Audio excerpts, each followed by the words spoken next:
She wasn't there to prove anything, just needed a hydration rig and a pair of boots for a training event she'd already been cleared to support. What shocking turn awaits. But when the young officer behind the counter glanced at her jacket, he smirked, and when the lieutenants nearby saw the faded patch, they started laughing. No one asked her name, no one asked what the insignia meant. But someone did notice from across the room, a brigadier general. He didn't ask for her ID, he asked one question. And when he heard her answer, the entire depot went silent. Want to know what he saw and why it changed everything? Hit subscribe and let us know in the comments where you're watching from. Let's begin. The morning air at Fort Edwell felt thick enough to drink, that summer humidity that makes your uniform stick before you've even started moving, the kind that reminds you why they call Georgia the armpit of the South. The sun was already climbing over the pine trees, casting long shadows across the motorpool where a steady stream of soldiers headed to morning formation. PT groups jogged past in formation, their cadence calls echoing off the concrete buildings like a drumbeat that never quite faded. Fort Edwell had been home to the 3rd Infantry Division for decades, and it showed in every weathered building and faded sign. Everything was built to last and painted that particular shade of army beige that somehow managed to look both official and depressing at the same time. The main road was lined with those regulation signs that told you exactly how fast you could drive and exactly how much trouble you'd be in if you didn't listen. The base had that Monday morning energy that every soldier recognized. Weekend liberty was over, real work was about to begin, and nobody was particularly happy about it. Diesel engines coughed to life in the motor pool, NCOs barked instructions that carried on the humid air. The smell of JP8 fuel mixed with Georgia pine and the ever-present aroma of industrial-strength coffee from the chow hall. In short, it was just another day at just another army base where routine was religion and anything out of the ordinary got noticed fast. Nobody paid attention to the woman stepping out of the beat-up Ford Ranger at the depot entrance. Lena Trujillo moved like she'd been walking on military bases her whole life, 52 years old, gray threading through dark hair, pulled back in the kind of tight bun that said regulation was still a habit even after retirement. Her shoulders stayed straight despite the slight hitch in her right step, a reminder of that night outside Mosul when the ground had come up too fast and too hard. She'd been out of the army for 8 years now, but had never really left. The way she scanned exits when entering a room, how she still woke up at 0500 without an alarm, the fact that her civilian clothes were organized in her closet with military precision, even though no one would ever inspect them. The scar on her neck was barely visible above her collar, just a thin white line where shrapnel had kissed skin and moved on. Most people never noticed it, the ones who did usually knew better than to ask. There were other scars. Of course, the puckered skin on her left forearm where an IED fragment had carved out a chunk of muscle, the surgical scar on her knee from when a helicopter landing had gone wrong, the invisible ones that therapy helped but never quite healed. But it was her jacket that caught the stares, faded green that had seen too many deployments, sleeves frayed at the cuffs like they'd been through a washing machine war. The fabric was that particular shade of sunbleach that only came from months under desert sun, from sand that got into everything and washing machines that ran on generator power. The shoulder seam hung by threads that should have given up years ago, but it somehow kept holding on through pride or stubbornness. The unit patch on her left arm was so sunbleached you could barely make out what it used to be, just ghost shadows of thread in fabric. If you looked closely, you might see the faint outline of something that looked almost like wings or maybe claws or maybe nothing at all, the kind of patch that wasn't in any regulation manual. Around her neck hung one of those old-school ID lanyards from the early 2000s, the plastic badge inside yellowed with age and bent at the corners, the kind they stopped issuing when everything went digital and everyone started carrying CACs instead of paper orders. She wasn't trying to make a statement, this was just what she'd grabbed from the closet to help with the weekend training exercise. The email had been simple enough: civilian volunteer needed, experience with military logistics preferred, no pay but meals provided. She'd responded because she was between contractor jobs and because sitting in her apartment was driving her crazy. Civilian volunteer, no rank, no pay, no recognition needed, just someone who knew her way around military gear and didn't mind lending a hand when the base was short-staffed. The supply depot was already buzzing when she walked in. Monday morning rush, everyone trying to get their gear squared away before the weekly inspection circus began. Fluorescent lights hummed overhead like angry wasps, casting harsh shadows between stacks of MREs and folded camo netting. The air smelled like cardboard, canvas, and that particular military blend of coffee and disinfectant. She pulled out her clipboard, scanning the list: size 8 boots, hydration pack, work gloves, duct tape, simple stuff, nothing fancy, the kind of gear that kept people alive in the field without making headlines back home. Behind the counter, a young private was arguing with his computer terminal,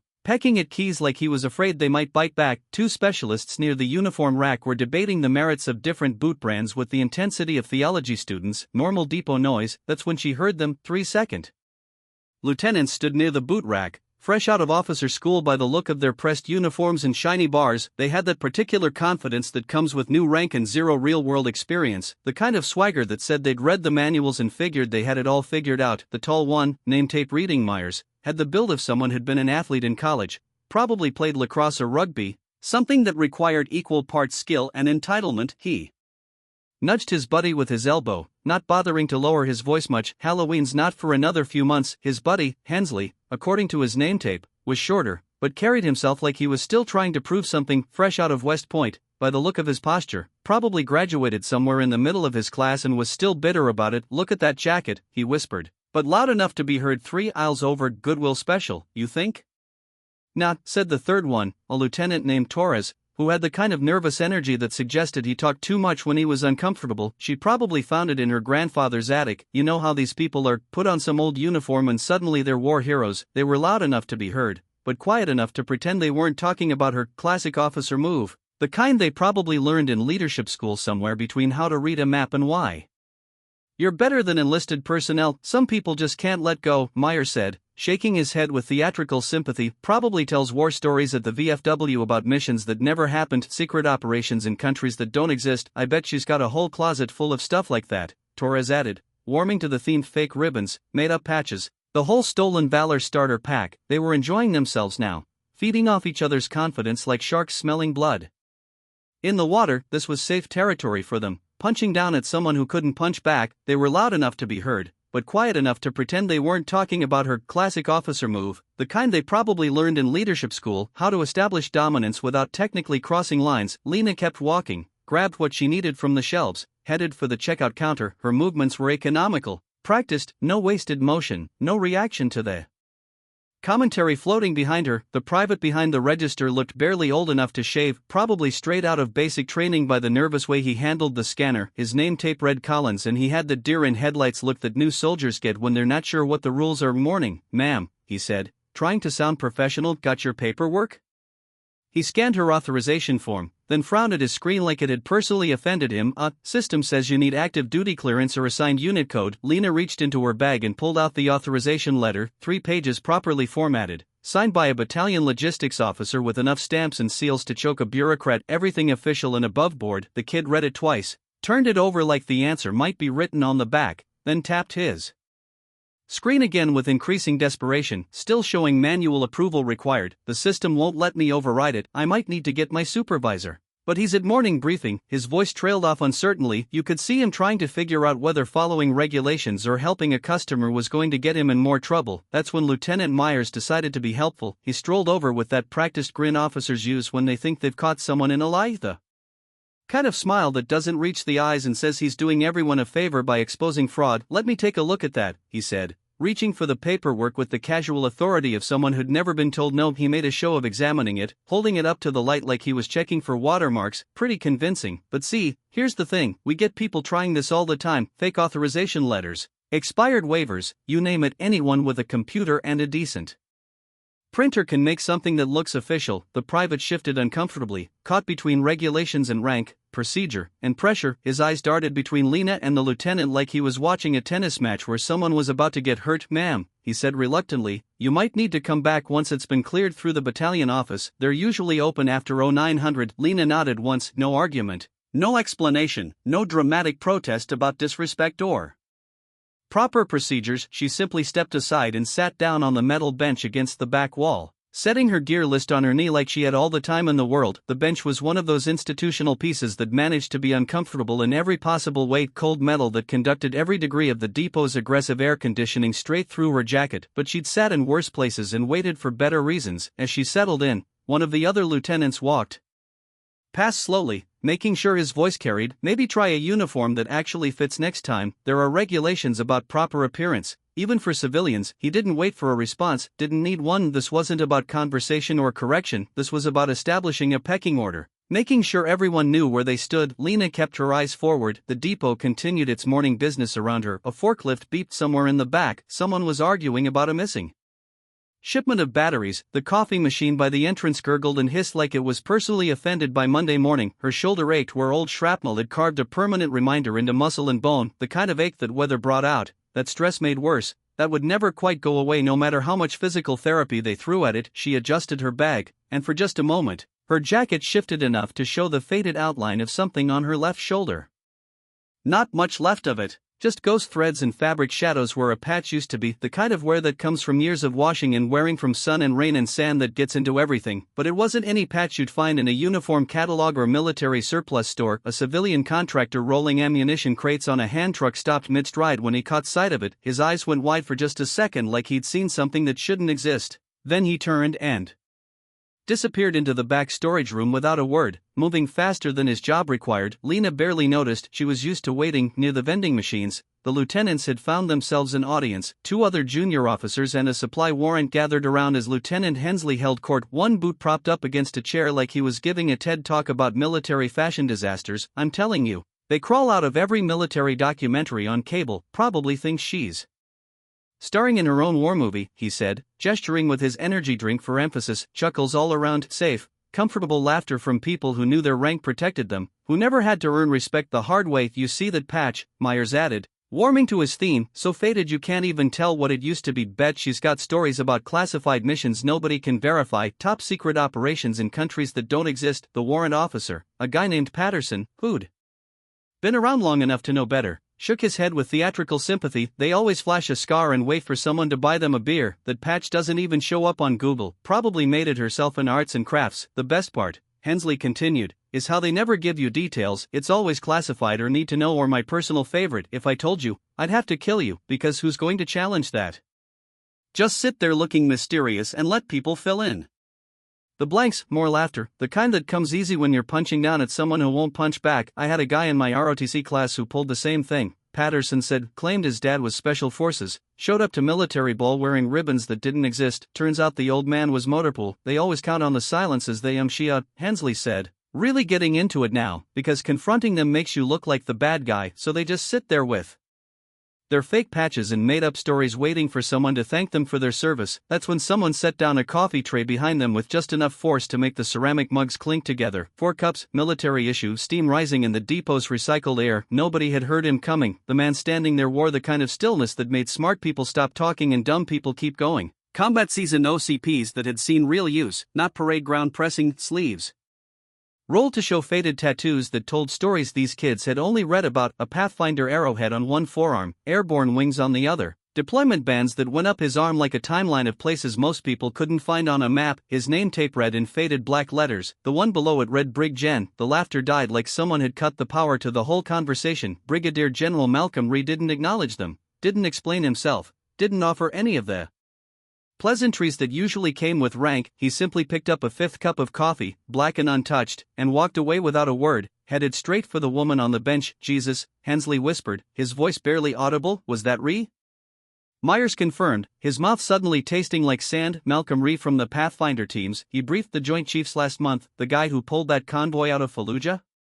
Patterson asked, his earlier confidence evaporating like morning dew. That's him, Myers said, watching the general's back as he walked away with purpose. If he heard us, but the general was already across the depot, each step measured and deliberate, headed directly for Lena Trujillo, like he'd been looking for her all morning. She hadn't moved from the bench, but something in her posture had changed, not tense exactly, more like someone who'd heard a frequency only they could recognize, felt a gravitational pull that had nothing to do with physics and everything to do with shared history. General Ree stopped a few feet behind her, close enough that his shadow fell across her shoulders. When he spoke, his voice carried the weight of someone who'd spent decades making decisions that mattered, decisions that saved lives or ended them. That patch on your shoulder, the words hung in the air like a challenge, not aggressive, but loaded with meaning that went beyond simple curiosity. Lena didn't turn around, didn't react, except for the slight straightening of her spine, the way a soldier responds to a voice of authority even after years away from formation. Where'd you serve? With the 519th Echo? His tone had shifted, not challenging now, personal, like someone opening a door they'd kept locked for years, dusting off memories that weren't supposed to exist. She answered quietly, still facing forward, her voice carrying the kind of certainty that comes from lived experience. Started with them during Black Dune, finished on Crimson Ridge. The words meant nothing to the lieutenants, still frozen by the vending machines. They were just names, operation codes that might as well have been random letters and numbers, but to General Ree, they were coordinates on a map drawn in blood and sand. His jaw tightened. The depot around them continued its morning rhythm, But something had changed in the space between these two people. A recognition was taking place, the kind that happened when ghosts suddenly became real. He stepped around to face her now, looking directly at the ghost outline of a unit patch that barely existed anymore, just threads and shadows, fabric worn so thin it was more memory than a marking, but enough for someone who knew what to look for. Echo Response didn't have a public roster, he said, his voice dropping to something almost reverent. Most people think it never existed. Hell, most people in the Pentagon think it never existed. Lena met his eyes for the first time, dark, steady, measuring him the way someone measures distance to a target. It existed for 7 years, she said simply. Then half of us got folded into phantom units, the rest were debriefed into silence. A pause stretched between them, not uncomfortable, the kind of silence that speaks volumes, that carries the weight of shared understanding between people who'd seen things that didn't make it into official reports. Behind them, the depot had gone unnaturally quiet. Conversations had died mid-sentence, even the forklift in the back had stopped beeping. Crimson Ridge, Reese said almost to himself, October 2011, we called it Operation Ghostwalker in the public files. That wasn't the real name. Lena replied, no, it wasn't, then returned sharply, his voice cutting across the depot like a blade through silence. I need whoever's in charge of this facility now. The private behind the counter fumbled his scanner so badly it clattered to the floor. The lieutenants stood straighter than they had all morning, suddenly very interested in the floor tiles. One of them whispered, Echo Response? But nobody answered because the air itself felt heavy with the weight of something they didn't understand. A sergeant major emerged from the back office, moving like someone who'd heard that tone before and knew it meant business. He was built like a tree trunk with the kind of bearing that said he'd been doing this job since before these lieutenants were born. General Ree didn't waste time on pleasantries or military courtesy. Sergeant Major, this is Sergeant First Class Lena Trujillo. She served with the 519th Echo Response Group under Joint Task Command structure, Operations Crimson Ridge and Black Dune. The sergeant major's eyes immediately dropped to Lena's shoulder, studying the faded patch outline like he was trying to read hieroglyphs. Something shifted in his expression, not recognition of her, but of something he'd only heard whispered about in classified briefings, something that existed in redacted files and stories that were never supposed to be told. That unit ran triple black protocol, Ree continued, his voice carrying across the now silent depot. Minimal records, zero press coverage, complete operational deniability, but I know it existed because on October 15, 2011 on Crimson Ridge outside Kandahar, when my convoy lost air support and got pinned down in a kill box, Echo ran interference through the lower ravine. The general's voice was steady, but there was something underneath it, something personal. We were carrying wounded from an IED strike. 3 vehicles, 57 personnel, no extraction possible. The Taliban had us boxed in from high ground on 3 sides. We were taking sustained fire and running out of ammunition. He looked directly at Lena. Echo Response went in without air cover, without backup, without official authorization. They drew fire away from our position, gave us the opening we needed to break contact and reach the landing zone. The sergeant major straightened. Understood, sir. She's owed full respect and full cooperation. If she needs gear, we provide it. No forms, no waiting, no questions. That's a direct order from a flag officer. Yes, sir. Then addressing the entire depot, consider this a standing directive. He didn't shout, didn't posture, just spoke with the quiet authority of someone who'd earned the right to be heard. One of the lieutenants muttered under his breath, she was one of them. For the first time that morning, nobody laughed. Lena had remained quiet through it all, but there was something different about her now, not vindicated exactly, more like someone who'd been carrying weight for a long time and felt one strap loosen. General Ree walked her back to the front counter himself. The same private, who'd earlier shrugged at the system's approval requirements, now stood rigid,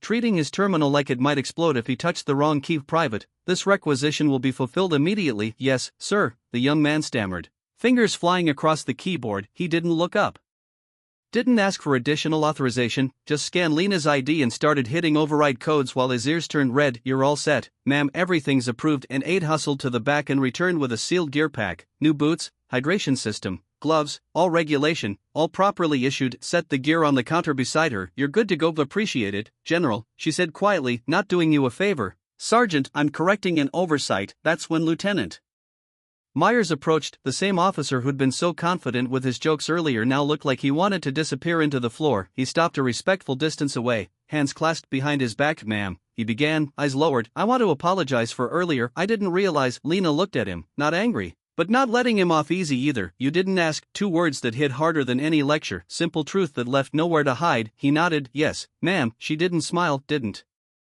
Make it comfortable for him, but she didn't drag it out either. We all come up through something, she said after a moment. Maybe next time, ask first. Yes, ma'am, he said again with more weight behind it this time. General Ree gave Lena one final nod and headed for the exit. The depot's normal buzz resumed behind them, but the energy had completely changed. What started with mockery ended in institutional silence, and for the first time that morning, the old jacket on Lena Trujillo's shoulders felt exactly right. The doors hissed open and she stepped back into the Georgia heat, gear in hand, boots under one arm, hydration pack over her shoulder. The morning sun had climbed higher now, burning off the last of the dew and promising another scorching day. Behind her, the depot was already rebooting, both digitally and culturally. Word would spread quickly through the base. By evening, everyone would know about the woman in the faded jacket, who turned out to be a genuine ghost from operations that never officially happened. Halfway across the parking lot, she heard boots crunching on gravel beside hers. General Ree had fallen into step without announcement, matching her pace like they were back on patrol somewhere that didn't exist on any map. They walked in comfortable silence, two veterans in the quiet morning heat, the depot and its lessons fading behind them. At the edge of the lot,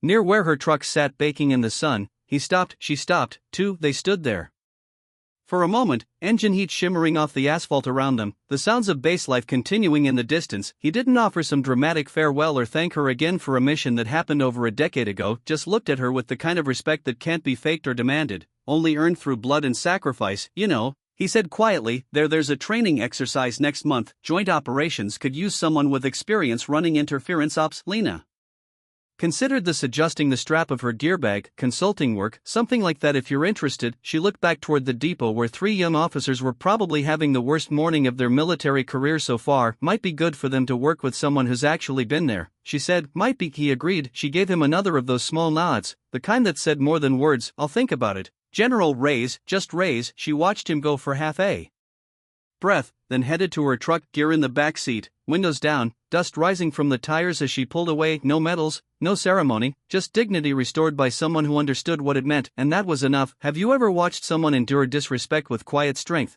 Do you think certain military units that operated in the shadows deserve recognition? Let us know in the comments. If this story moved you, hit subscribe and ring the bell for more stories of unsung valor. And if someone in your life values quiet heroism, share this with them. Thanks for watching and we'll see you in the next story. Subscribe to Graceful Valor Stories, where justice is honored, kindness is remembered, and no act of quiet heroism is ever lost.